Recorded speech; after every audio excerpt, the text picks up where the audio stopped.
Hi, everybody. Ian Bremmer here, and a world at war over Ukraine. A lot to talk about. I think the first thing, which is really important, is to recognize that we are at war right now with Russia. We do not have American troops fighting on the ground in Ukraine, and will not. That is true also for all of NATO. But there is an enormous amount of military equipment being sent to help the Ukrainians defend themselves, and that is, of course, being used against Russia, which has invaded Ukraine. And also the wide and deep sanctions that have now been taken by the Americans and by the Europeans against Russia, particularly in terms of freezing a big piece of their sovereign debt, as well as actions to remove their top banks from SWIFT and the financial transactions system. This is meant to cripple the Russian economy. It is meant to force the Russians towards capitulation on Ukraine, and barring that, to undermine the Russian government. Now, that's what the Americans did with the Iranians when those sanctions were imposed as well. And I'm sure the Iranians saw the Americans at war with them, but the Iranians didn't have any ability to really threaten the Americans. The Russians, of course, that's different.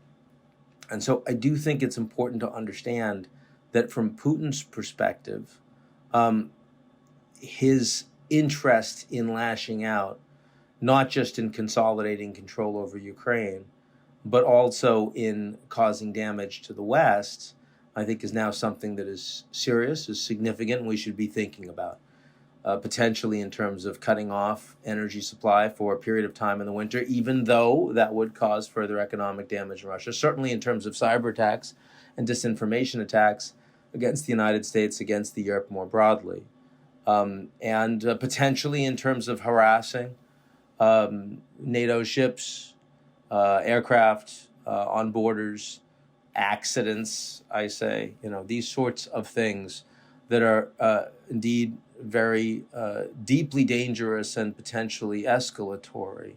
So it's important to understand that when you are bringing this kind of a fight with a country that is, okay, not the biggest economy, it's, I guess, the 11th largest economy, roughly the size of Texas, but from a military capability, from technological capability, is actually vastly greater. That when President Putin says, I'm going to increase the alerts on our nuclear weapons, he's sending a message that this is not just about Ukraine. And I think that it is important to take him seriously. Not in the sense that forces the West to capitulate, but rather that you have to plan to manage what could be a Cuban Missile Crisis, and none of us want that.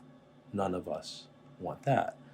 Now, looking at where we are going forward, I think I'd put forward 4 broad scenarios, and I'll talk briefly about all of them. I'm not very optimistic here. The thing to be optimistic about is the fact that the United States and Europe are much more aligned. The EU today is stronger than it was 2 weeks ago in almost an unspeakable fashion. NATO is stronger today than 2 weeks ago in almost unspeakable fashion. That will continue.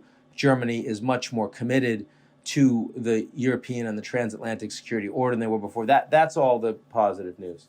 But the negative news, when you look at the scenarios, is where we go. First, the negative news, we talk about the likelihood of negotiations playing out in a useful way. They've just finished the first round. Who knows if there'll be a second round of negotiations between the Ukrainians and the Russians on the Belarus border. I suspect that the reason Putin is doing that, first, because the Chinese want him to. They want a negotiated outcome. They're pushing him hard. They're Russia's most important friend on the global stage. And so it's important for him to at least pretend to listen to them, or be seen to be listening to them.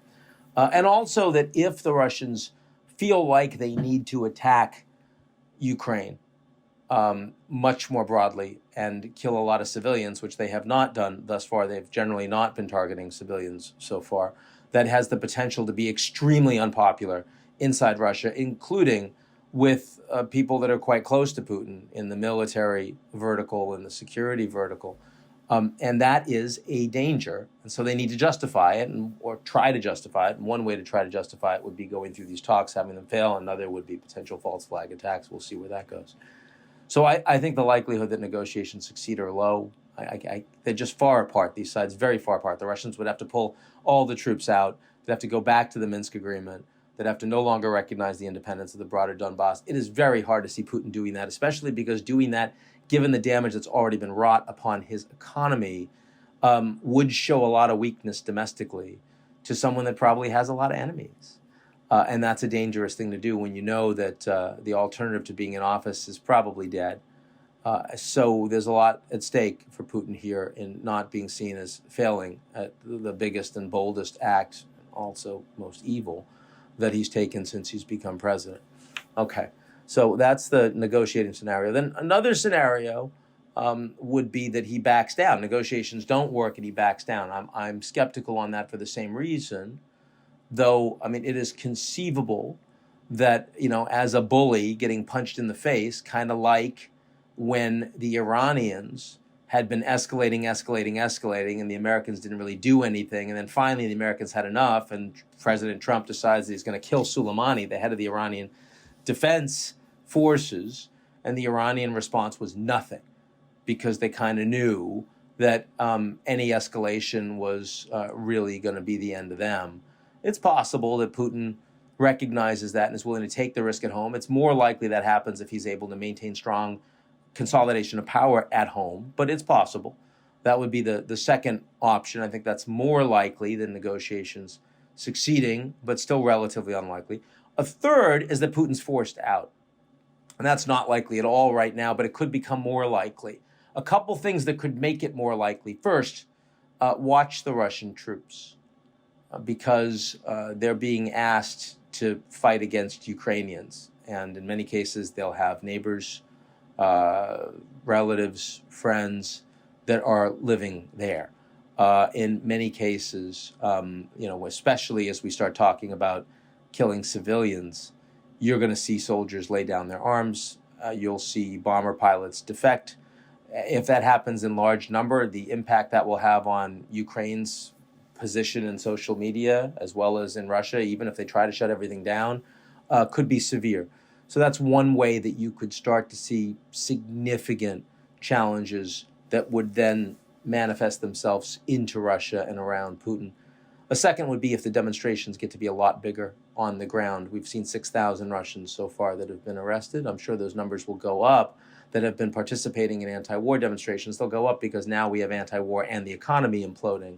Now, those aren't violent demonstrations, but if they became violent around the Kremlin and suddenly the Russians are shooting on their own people, of course, that's a way that you could lose a lot of support among the higher echelons.